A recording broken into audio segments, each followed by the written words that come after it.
hear a sound out there on the river. It's a loud screeching sound, whistles and bells, and a fiery beast is rounding the bend in the river. It's the coming of the steamboat. The steamboats have a captain who is in charge, but the captains often sail into uncharted waters with which they are not familiar. So always on board there would be the riverboat pilot.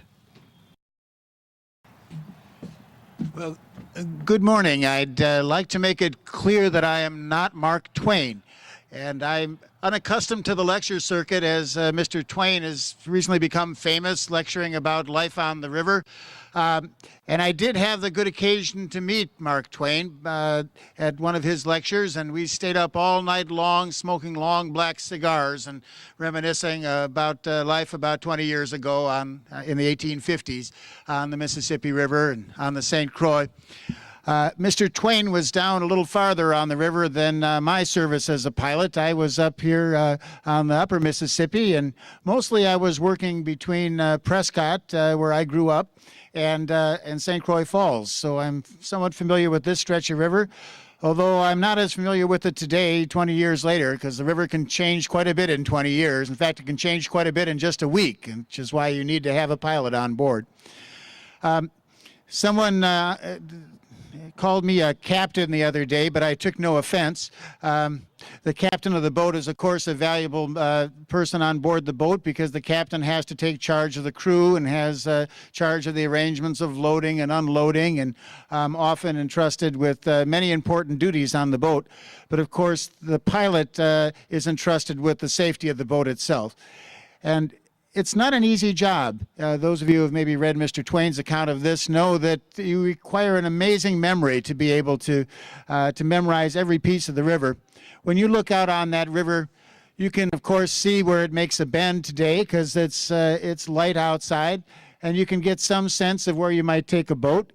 You'd steer to what looked like a deep part of the water if you could see down into the water. But that's not good enough for a pilot. You can't just look over the edge and hope you can find your way through the river. You have to actually have that entire river memorized, not just what you see on the surface, but on the bottom. Now, Mr. Twain, of course, his real name is Samuel Clemens, and he took the name Mark Twain from a very common sound along the river, one that's a good sound, but not all that common up here. Because does anyone know what Mark Twain means? Well, Twain is 2, and I heard someone say 2 fathoms. Very good. 2 fathoms. A fathom is 6 feet. So Mark Twain, when you take a sounding and lower the line down into the water, or more often a pole of 12 feet in length, and you can find the bottom down there with the 12-foot pole, you know that you've got 12 feet of water to float the boat. And, of course, it usually takes about 4 feet to float a steamboat. And that's a very reassuring sound. You're also reassured if you hear the sound, no bottom. And that's pretty much what you'll hear through all the stretches of deep water. And it's a nice, comforting sound if you know that means that the water is deeper than 12 feet. It doesn't mean there's no bottom whatsoever, although there have been passengers confused by that, assuming that the Mississippi itself was bottomless, and no one was ever able to find a bottom in it.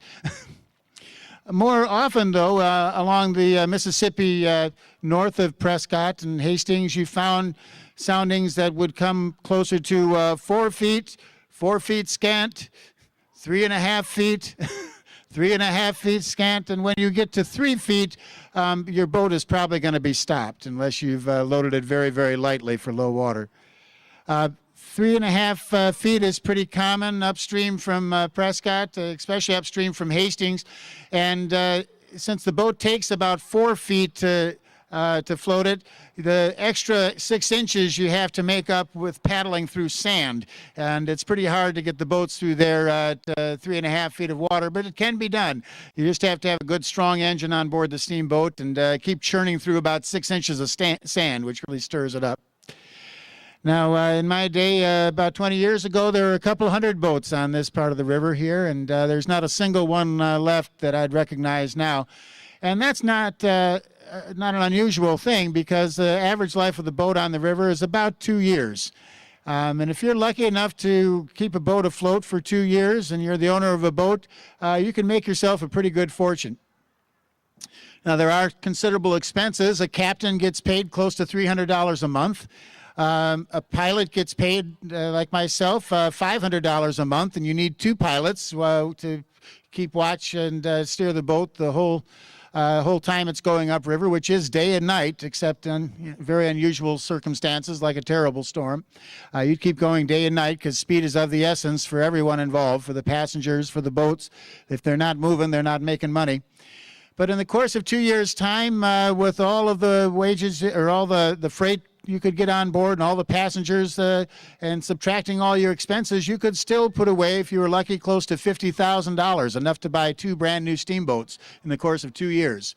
So it's a profitable business, but one that involves considerable risk, because you could put $20,000 down on a steamboat and then float it out there and it would sink its first voyage, especially if you skimped on hiring a bad pilot. I never sunk a boat, I'm proud to say. Although several of the boats I did serve as pilot on, piloted by equally able pilots, did run aground or find themselves hung up on a deadhead somewhere in the river or a snag. It's not uncommon for boats to burn because with kerosene lanterns on board and gentlemen smoking cigars and all manners of fire available there. If a boat simply hits the wrong current and turns around and tips over on a rock somehow, you can find a fire starting on board quite quickly. So fire as well as water is a hazard on board those boats. I did have a few close calls though, and I'm not in the piloting business right now, so I suppose I could share those stories with you. There was an occasion by the Apple River here along the St. Croix, which is one of my favorite parts of the river because there's that beautiful stretch of white sand that comes out from the Apple River, and you can see it in the St. Croix there as a lovely background for fish. And there happened to be great light that day, and I was looking over there and noticing there must have been close to 200, maybe even 300 beautiful black bass in there, enough dinner to feed everybody a whole fish on board. And I was admiring those fish and thinking about how lovely it would be to be out there just casting a line at those bass. And I'd done all the right things coming into this. I'd turned the boat just slightly so that I was able to accommodate the current of the Apple River coming out, and it all looked like it was going to go fine until I was distracted just momentarily by those lovely fish in the water. And while I was paying attention to that sight, the back of the boat managed to go right underneath an overhanging tree on the opposite shore, and it took off both smokestacks and took off the wash jack on the back too, along with all of the laundry that was hanging up there and the laundress herself, all into the river. And some of the laundry was hanging up in the tree as well. So it took quite a long time before we were able to recover all the laundry, and an even longer time for the laundress to recover her temper. And I took, a good 6 months before I was able to bring up the story of what a lovely sight all those bass were in the river, just because I didn't want anyone connecting the two events too closely. So even the best pilots do have the occasional incident, and even the best effort to memorize the river can be defeated by the river's great potential to change at any moment. There are all sorts of things that can cause you trouble in the river. Of course, trees are forever toppling from the banks and finding their way into the river, and they will float down for a while and sometimes stick into the mud with the dangerous parts poking up just under the water line. And all you need to do is to run your boat right up onto that, and you can put a hole right into the hull and sink it in no time at all.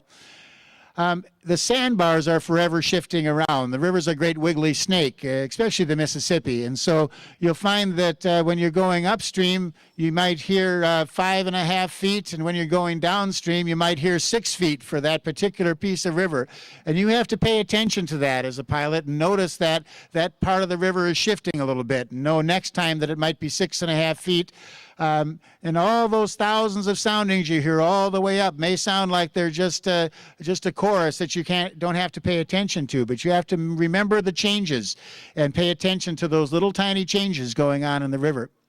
That's particularly important when you're running at night, because at night you have to know all of those dark shapes. Imagine yourself trying to pilot this boat with 300, even 400 or more passengers on board, and $20,000 or even more of expense gone into the building of the boat.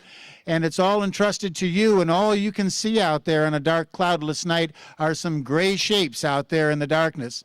You have to know from those gray shapes exactly where you are in the river, and exactly when the crossing needs to happen, exactly when you need to go around a particular sandbar or steer one way or another to avoid sinking the boat.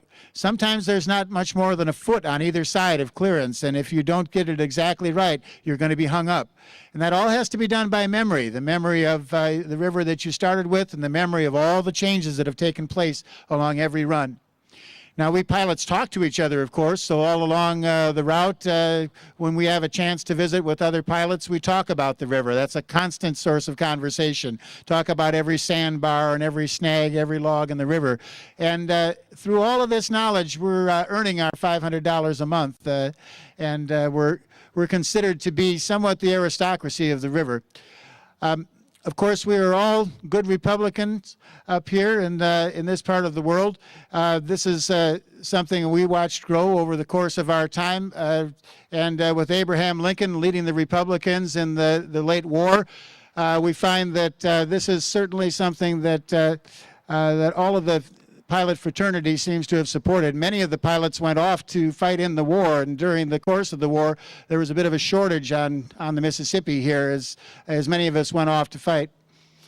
Now, returning, after I returned from the war, I thought I was going to go right back into piloting, but I find that I drifted into many other professions, and now it seems like that's not the sort of thing to do. I'm really giving serious consideration into something I thought I'd never do, which was work for the railroads. I don't mean to say anything bad about railroads. They certainly accomplish their purpose of moving freight and moving people up and down in an efficient manner, but they will never be a steamboat. They'll never be quite the feeling of being out on the river, quite the sense of being part of the wonderful world we live in that you get when you're out there on the water. So I do miss it. I do find that the river is never going to be the same as it was in my day out there. I've even seen them putting up those silly crosses and marks along the shoreline so that the pilots don't even have to remember which way the river goes. They can just look out the trees there and say, this is when we should do the crossing. Pretty soon any old idiot will be able to drive a boat up and down the river. But I'm not going to pine for the past. I'm going to look forward to the future, to the day when we have all sorts of prosperity rising around us, and many farmers here, many trains running left and right, and consider this a good thing. We do live in amazing times, and I think I just have to look forward to the future instead of nostalgically at the past. I'd be happy to clarify just a couple of misimpressions about the river, and then I'm going to wander off and explore my employment opportunities. One impression I'd like to correct is that the river boats were full of gamblers wearing diamonds and fancy suits that were ready to take all your money. There were plenty of gamblers on board these boats, but they didn't wear fancy suits. They dressed like farmers and lumbermen. They looked like any other passenger to try to make sure that you would mistake them for just a fellow passenger. Only on shore did they wear the diamonds and fancy suits. I also want to correct the misimpression that steamboat captains and pilots were hard-drinking people. The steamboat deckhands were hard-drinking people, but the captains and the pilots were generally sober men, not without a few exceptions, but generally sober men. You would never entrust a valuable steamboat to a drunken pilot. Our vices were coffee and cigars and occasional pipe, but nothing in the way of liquor. And then there was also the impression that the Indians up here were universally hostile, but that was certainly not the case as I was growing up along the river. It was really a question of many, many good relations with our Indian neighbors over the years. But of course, the later hostility we saw is certainly understandable because of all of the bad treaty arrangements that were made and all of the natural hostility towards having land taken this way. So I think that there are many things that people think about were true in the past or not quite the same way as we think about them. I'd be happy to talk with others after I leave. So if you have any questions, I'd be happy to answer them then. But for now, I may have to get off and surrender the microphone to someone else.